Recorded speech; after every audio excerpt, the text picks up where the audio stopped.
क्यों ना इंतज़ाम कर लिए थे कब्र का। हमने कब्र का इंतज़ाम कर लिया था कि जी अब हमारे आपस में बहस ही चल रही थी कि एक भाई कह रहे हैं हम इसको फैसल टाउन ले जाएंगे एक।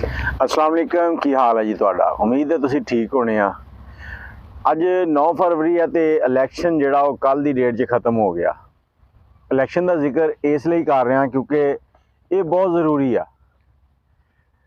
ਇੱਕ ਵਕਤ ਸੀ ਜਦੋਂ ਮਨਾਜ਼ਰ ਕੁਰਾਨ ਦੇ ਧਰਨੇ ਦੇ ਵਿੱਚ ਤੇ ਪੀਟੀਆਈ ਨੇ ਜੋ ਧਰਨਾ ਦੇਣਾ ਸੀਗਾ ਉਸ ਦੌਰ ਦੇ ਵਿੱਚ ਇੱਕ ਗੁੱਲੂ ਬੱਟ ਨਾਮੀ ਸ਼ਖਸ ਸੀਗਾ ਜਿਹਨੇ ਕਿ ਬਹੁਤ ਸਾਰਾ ਇਹ ਕਹਿ ਲਓ ਕਿ ਇਹੋ ਜਿਹਾ ਕੰਮ ਕੀਤਾ ਕਿ ਜਿਹੜਾ ਬਹੁਤ ਗਲਤ ਸੀ। ਬੇਗੁਨਾਹ ਲੋਕਾਂ ਦੇ ਉੱਤੇ ਉਹਨੇ ਲਾਠੀਆਂ ਚਲਾਈਆਂ, ਗੱਡੀਆਂ ਦੇ ਸ਼ੀਸ਼ੇ ਤੋੜੇ, ਇੱਕ ਜ਼ੁਲਮ ਦੀ ਇੰਤਹਾ ਕੀਤੀ। ਉਸ ਗੁੱਲੂ ਬੱਟ ਦੇ ਪਿੱਛੇ ਇੱਕ ਸਿਆਸੀ ਪਾਰਟੀ ਦਾ ਸੀ ਤੇ ਗੁੱਲੂ ਬੱਟ ਦੀਆਂ ਕੱਲ ਦੀਆਂ 2-3 ਵੀਡੀਓ ਆ ਚੁੱਕੀਆਂ। ਉਹ ਵੀਡੀਓ ਦੇ ਵਿੱਚ ਇਹ ਕਹਿ ਲਓ ਕਿ ਗੁੱਲੂ ਬੱਟ ਦਾ ਇੰਜਾਮ ਇਹੋ ਜਿਹਾ ਹੋ ਰਿਹਾ ਕਿ ਹਰ ਬੰਦੇ ਨੂੰ ਵੇਖਣਾ ਚਾਹੀਦਾ ਕਿ ਆਉਣ ਵਾਲੇ ਦੌਰ 'ਚ ਮੇਰੇ ਨਾਲ ਕੀ ਹੋਣਾ। ਇਹ ਜਵਾਨੀ ਸਦਾ ਨਹੀਂ ਰਹਿਣੀ। ਇਹ ਵੱਡੀਆਂ ਵੱਡੀਆਂ ਮੁੱਛਾਂ ਤੇ ਇਹ ਡੋਲੇ ਤੇ ਇਹ 6-6 ਫੁੱਟ ਦੇ ਕੱਦ ਤੇ 36-36 ਇੰਚ ਦੇ ਚੌੜੇ ਸੀਨੇ, ਇਹ ਹਮੇਸ਼ਾ ਨਹੀਂ ਰਹਿਣੇ, ਇਹ ਢਲ ਜਾਣੇ ਆ। ਵੱਡਾ ਨਾਂ ਰਹਿਣਾ ਇੱਥੇ ਰੱਬ ਦਾ। ਤੇ ਇਹ ਸਿਆਸੀ ਲੋਕ ਜਿਨ੍ਹਾਂ ਦੇ ਮਗਰ ਲੱਗ ਕੇ ਤੁਸੀਂ ਸਾਰਾ ਕੁਝ ਖਰਾਬ ਕਰਦੇ ਹੋ ਨਾ, ਇਹ ਤੁਹਾਨੂੰ ਇੱਕ ਟਿਸ਼ੂ ਪੇਪਰ ਤੋਂ ਵੀ ਗੰਦੀ ਚੀਜ਼ ਸਮਝਦੇ ਆ। ਟਿਸ਼ੂ ਪੇਪਰ ਤਾਂ ਫਿਰ ਵੀ ਉਹ ਨੱਕ ਸਾਫ਼ ਕਰ ਲੈਂਦੇ ਆ, ਹੱਥ ਸਾਫ਼ ਕਰ ਲੈਂਦੇ ਆ।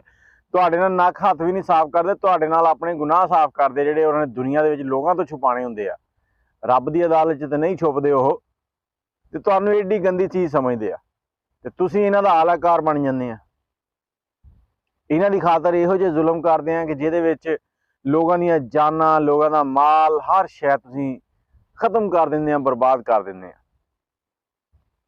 ਗੁੱਲੂ ਬੱਟ ਇਸ ਟਾਈਮ ਇਹੋ ਜਿਹੀ ਹਾਲਤ 'ਚ ਆ ਕਿ ਉਹ ਨਾ ਬੋਲ ਸਕਦਾ, ਨਾ ਹਿੱਲ ਸਕਦਾ ਤੇ ਮਰਨ ਵਾਸਤੇ ਵੀ ਤਰਸ ਰਿਹਾ। ਉਹਦੇ ਭਾਈ ਦੇ 2-3 ਬਿਆਨ ਆਏ ਆ ਜਿਹਦੇ 'ਚ ਉਹਨੇ ਦੱਸਿਆ ਕਿ ਬਹੁਤ ਬੁਰੀ ਹਾਲਤ ਆ, ਬਹੁਤ ਤਕਲੀਫ 'ਚ ਆ। ਇੱਥੇ ਮੈਂ ਸਿਰਫ ਇਹੀ ਕਹਿਣਾ ਚਾਹਾਂਗਾ, ਇਨਸਾਨ ਦਾ ਸਬਰ ਉਹ ਹੁੰਦਾ ਕਿ ਜਦੋਂ ਤੁਸੀਂ ਤਾਕਤ 'ਚ ਵੀ ਹੋ, ਤੁਸੀਂ ਬਦਲਾ ਵੀ ਲੈ ਸਕਦੇ ਹੋ, ਫਿਰ ਵੀ ਤੁਸੀਂ ਇਗਨੋਰ ਕਰ ਜਾਓ ਕਿ ਯਾਰ ਖੈਰ ਆ, ਦੇਖੀ ਜਾਓ। ਇਸ ਟਾਈਮ ਗੁੱਲੂ ਬੱਟ ਜਿਹੜਾ ਉਹ ਕਮਜ਼ੋਰ ਹੋਇਆ ਪਿਆ। ਜਿਹੜੇ ਵਾਰਸਾ ਸੀਗੇ ਜਿਨ੍ਹਾਂ ਨੂੰ ਉਹਨੇ ਜ਼ਖਮੀ ਕੀਤਾ ਜਾਂ ਨੁਕਸਾਨ ਪਹੁੰਚਾਇਆ, ਉਹਨਾਂ ਦੇ ਜਿਹੜੇ ਵਾਰਸ ਸੀਗੇ ਉਹ ਇਸ ਟਾਈਮ ਸਮਝੋ ਤਾਕਤ 'ਚ ਆ। ਤੇ ਮੇਰੀ ਰਿਕੁਐਸਟ ਹੈ ਕਿ ਤੁਸੀਂ ਰੱਬ ਦੀ ਰਜ਼ਾ ਵਾਸਤੇ ਉਹਨੂੰ ਮਾਫ ਕਰ ਦਿਓ, ਤਾਂ ਕਿ ਜਿਹੜਾ ਉਹਨੇ ਆਪਣਾ ਕੀਤਾ ਨਾ ਉਹਦਾ ਬਦਲਾ ਤੇ ਉਹਨੇ ਦੇਣਾ ਹੀ ਦੇਣਾ, ਇੱਥੇ ਨਹੀਂ ਤੇ ਆਖਿਰਤ 'ਚ। ਲੇਕਿਨ ਤੁਸੀਂ ਉਹਨੂੰ ਮਾਫ ਕਰ ਦਿਓ ਤਾਂ ਕਿ ਉਹਦੀਆਂ ਆਖਿਰਤ ਦੀਆਂ ਮੰਜ਼ਿਲਾਂ ਕੁਝ ਬਿਹਤਰ ਹੋ ਸਕਣ ਤੇ ਆਪਣੇ ਇੰਜਾਮ ਤੱਕ ਪਹੁੰਚ ਸਕੇ। ਮਾਫ ਕਰਨਾ ਬਹੁਤ ਔਖਾ ਕੰਮ, ਲੇਕਿਨ ਮੇਰੀ ਫਿਰ ਵੀ ਰਿਕੁਐਸਟ ਹੈ ਕਿ ਤੁਸੀਂ ਉਹਨੂੰ ਮਾਫ ਕਰ ਦਿਓ। ਲੇਕਿਨ ਅੱਜ ਕੱਲ੍ਹ ਦੇ ਜਿਹੜੇ ਗੁੱਲੂ ਬੱਟ ਆ ਨਾ, ਆ ਜਿਹੜੇ ਉਹ ਚੱਕਵੇਂ ਜਿਹੇ ਗਾਣੇ ਸੁਣ ਕੇ ਤੇ ਐਵੇਂ ਹੀ ਲੱਲੂ ਪੰਜੂ ਜਿਹੇ ਚੱਕੀ ਫਿਰਦੇ ਹੁੰਦੇ ਆ, ਫਿਰਨਾ ਸਾਈਕਲ ਤੇ ਗਾਣਾ ਲਾਈ ਫਿਰਨਾ, ਬੰਦਾ ਚੱਕ ਲੈਂਦੇ ਆ ਤੇ ਡੱਕ ਲੈਂਦੇ ਆ।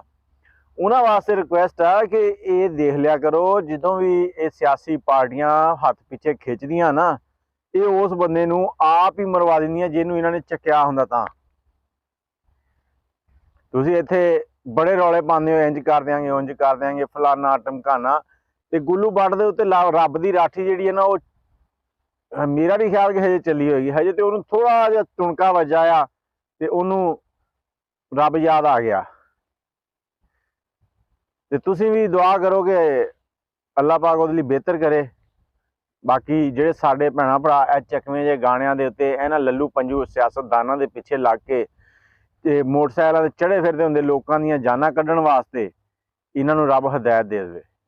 ਇਹਨਾਂ ਨੂੰ ਇਹ ਸੋਚ ਆ ਜਾਵੇ ਕਿ ਸਾਡੇ ਘਰ 'ਚ ਸਾਡੇ ਮਾਂ ਪਿਓ ਸਾਡਾ ਇੰਤਜ਼ਾਰ ਕਰਦੇ ਆ, ਸਾਡੀਆਂ ਭੈਣਾਂ, ਸਾਡੀਆਂ ਬੇਗਮਾਂ, ਸਾਡੇ ਬੱਚੇ ਇੰਤਜ਼ਾਰ ਕਰਦੇ ਆ। ਇਸੇ ਤਰ੍ਹਾਂ ਹੀ ਇਹ ਜਿਸ ਬੰਦੇ ਨਾਲ ਅਸੀਂ ਜ਼ੁਲਮ ਕਰਨ ਲੱਗੇ ਆ, ਇਹਦੇ ਘਰ 'ਚ ਵੀ ਕੋਈ ਇਹਦਾ ਇੰਤਜ਼ਾਰ ਕਰਦਾ ਹੋ। ਗੁੱਲੂ ਬੱਟ ਦੀ ਵੀਡੀਓ ਤੁਹਾਨੂੰ ਨਾਲ ਸ਼ੇਅਰ ਕਰਨੇ ਦਾ ਸਿਰਫ ਇਹੀ ਮਕਸਦ ਹੈ ਕਿ ਹਰ ਬੰਦੇ ਤੱਕ ਇਹ ਵੀਡੀਓ ਪਹੁੰਚੇ, ਤਾਂ ਕਿ ਉਹਨੂੰ ਪਤਾ ਲੱਗ ਜਾਵੇ ਕਿ ਜ਼ੁਲਮ ਦਾ ਜਿਹੜਾ ਨਾ ਇਖਤਤਾਮ ਜਿਹੜਾ ਉਹ ਜ਼ਵਾਲ ਹੀ ਹੈ। ਜ਼ੁਲਮ ਖਤਮ ਹੋਣਾ ਇੱਕ ਨਾ ਇੱਕ ਦਿਨ।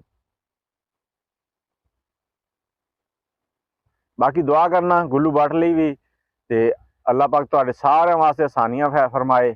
ਮੈਨੂੰ ਇਜਾਜ਼ਤ ਦਿਓ। ਅੱਲਾਹ ਹਾਫਿਜ਼।